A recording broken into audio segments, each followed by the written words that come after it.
Keely, if he started an OnlyFans and started just like running through chicks like for content, would you have an issue with him like just fucking other chicks for content? Oh, of course I would, because I'm already making so much money. He doesn't need to do that. And he's hold, mine. wait, he can't wait, touch hold on. anyone. So.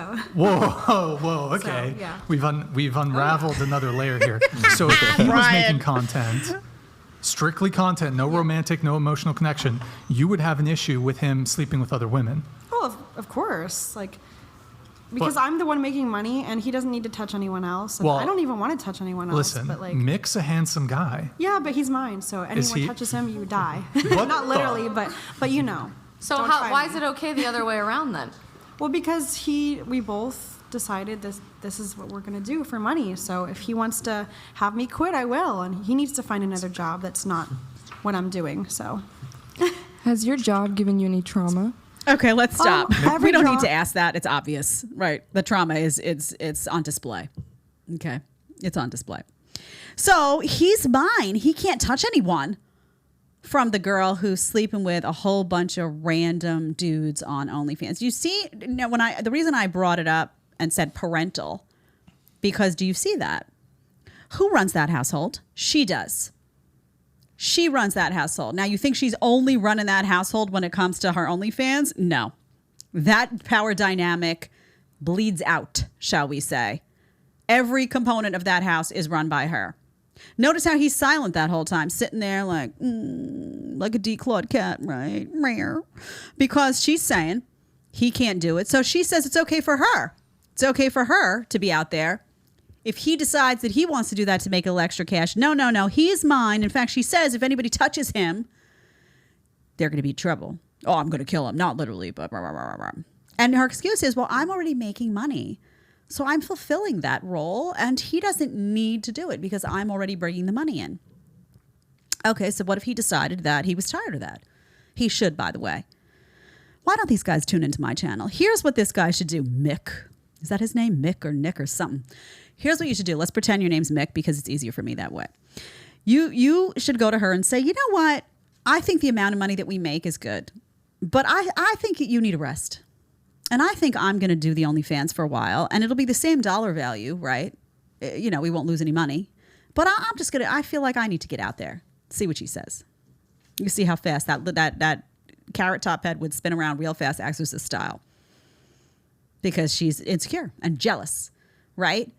So she's not really into this guy. We can all establish that. We can establish that he's like a little crutch, right? He's reliably and stably there, and she can boss him around, and he's a simpy, and yes, honey, and it's like a guarantee that somebody's there at night to keep her warm. It's like a warm, fuzzy blanket, right? He's the warm, fuzzy blanket, but she's not really into him, right? You don't treat guys like this if you're really into them, right? And by the way, he has no appeal because his testosterone is now vanished, so she's not going to want to sleep with him. I'd be curious what their sex life is like. Brian should ask that. Maybe he did and I missed it. But what is their sex life like? Because I'm going to be willing to bet that she's getting a lot of her, how do I say it? She's getting a lot of her fun out with other guys. She comes home, they're probably just sitting on the couch with a warm blanket having some s'mores. That's the vibe I get from their interaction. Okay, let's talk about why he's not allowed to do what she's doing.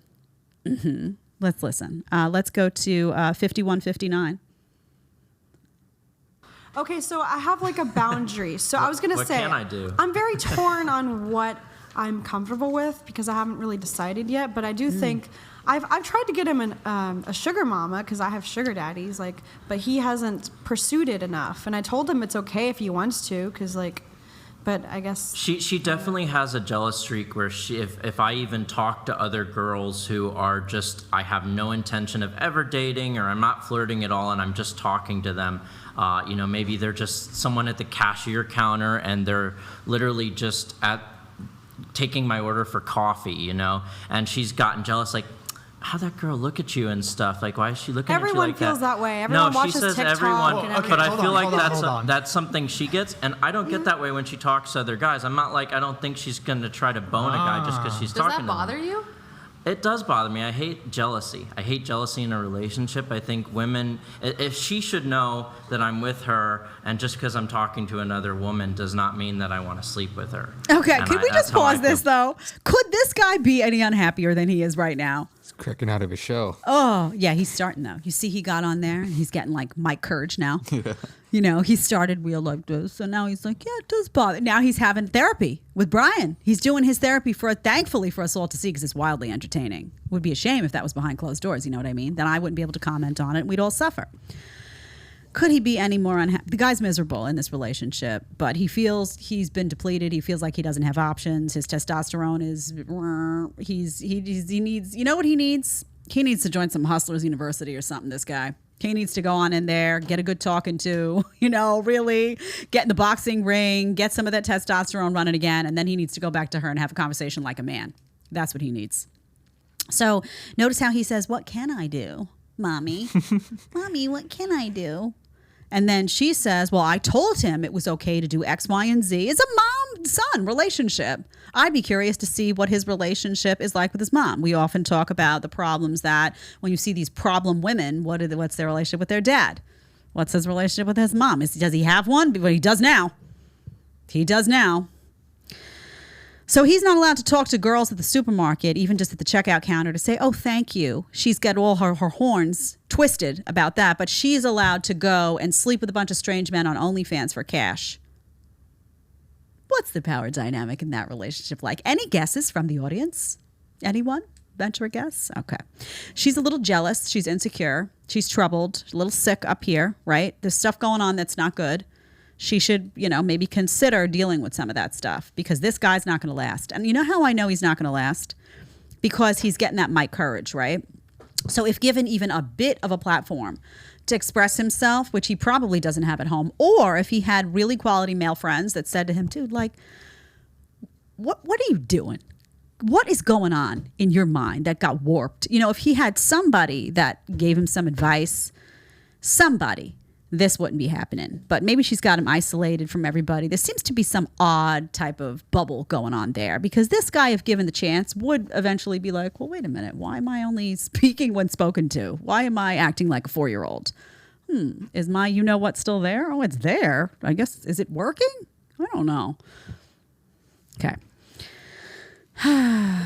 Let's go to 5420. Now she starts to get mad. There's a little bit of tension that arises because now she hears him talking. She knows, uh-oh, it's looking bad for me. So now let me just start making him feel worse. Okay, let's go to 5420. Dally? We talk about all this stuff we're kind of talking about right now. I think we just haven't come to maybe an agreement on it yet, and we still have well, you tell me. You tell me. I will quit this adult industry now if you want me to. But if you're always like, oh, but come on, babe, we need to make money. So it's more you. We do need to make being money. lazy, not wanting to do stuff as much. Oh my! As much as I love you, both of us got to bring in a little bit of money. Shit. Wait. So hold on. Just more about the jealousy thing. Like that thing we can't agree on. She thinks it's okay to be jealous. I don't believe that's healthy. Well, you know, girls are more jealous than guys. I think that's just a relationship thing. Do you feel your jealousy is amplified though? Because as much as you say you don't care and you know that you guys are like committed, there is a part of you that stop here feels for a second, please. The crazy is just sometimes I feel like a rabid dog when I watch this show. Like I've lost all sense. I'm just like to get to the content. First of all, does it make you uncomfortable that they're doing the couples therapy just like in public like this? Because at first my instinct is to say this is really like a little weird to see because, you know, they really need to be doing this behind closed doors. But we live in a world now where people, you know, on TikTok, every worry, every concern, everything you're going through is so public. And frankly, it makes for good content. So I'm torn about how I feel about that. How do you feel watching it at home? Are you glad they're on there? You know you are. You know you're like with the popcorn, like, let me get just another round. Just go at it, you know. She calls him lazy. There is a degree of laziness here and odd, just subdued energy from a man, right? Like I said before, he should be stepping up to the plate. He's not. And you can see that there's a bit of resentment. What is the lesson there, guys? Is that if you're not bringing something to the table, if you're not out there working hard, if you're not figuring out how to create financial stability for yourself, for your woman, for your family, she's going to resent that about you. She's going to resent that about you because ultimately what she craves is that stability coming from you. There's going to now be a resentful dynamic. She's going to take on more of a masculine role. You're going to shift into more of a feminine role. That leads to a disaster in a relationship. If you like the short clip and want to watch the full episode, click here. And if you want to connect with me one-on-one on Connect, you're going to click right here. Let's get to talking.